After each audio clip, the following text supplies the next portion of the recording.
Welcome to మధురమైన భోజనం. నేను మీ ఝాన్సీ. ఈరోజు మటన్ కర్రీ చేద్దామండి. చూసారు కదా, బెస్ట్గా చేద్దాం. ఈ రైనీ సీజన్లో సూపర్గా ఉంటుంది.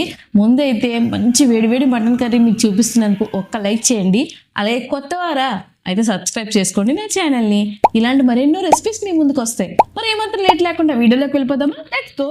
కర్రీ కోసం కుక్కర్లో సరిపడే ఆయిల్ వేసుకొని ఇందులో కట్ చేసి పెట్టుకున్న 4 పచ్చిమిర్చి చీలికలు, ఒక పెద్ద సైజు ఉల్లిపాయ ముక్కలు, అలాగే కరివేపాకు వేసి దూరగా వేయించుకోవాలి. 1-2 సార్లు ఫ్రెష్గా వాష్ చేసి పెట్టుకున్న మటన్ని ఇందులో యాడ్ చేసుకుని 1 నిమిషం పాటు వేయించి పసుపు అలాగే ఉప్పు యాడ్ చేసి వీటిలో వాటర్ శాతం బయటకు పోయినంత వరకు వేయించుకోవాలి.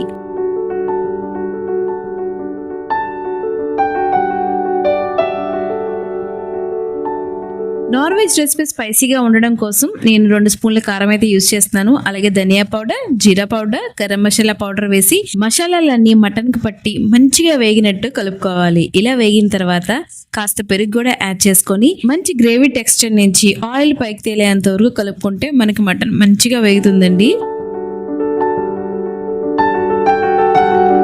చూసారా ఎంత పర్ఫెక్ట్ గా మటన్ వేగి ఆయిల్ పైకి తేలింది కదా. ఈ టైంలో మనం వాటర్ యాడ్ చేసుకొని మటన్ కర్రీ మరింత టేస్ట్ పెరగడం కోసం కాస్త కొత్తిమీర అలాగే పుదీనా యాడ్ చేయండి. మంచిగా భలే ఉంటుంది. దీంట్లో లాస్ట్ లో సాల్ట్ అడ్జస్ట్ చేసుకొని మూత పెట్టి ఒక 7-8 విజిల్స్ వచ్చాక కుక్కర్ మూత తీసి మరొక 2 నిమిషాల పాటు గ్రేవీగా అయినంత వరకు కలుపుకోండి.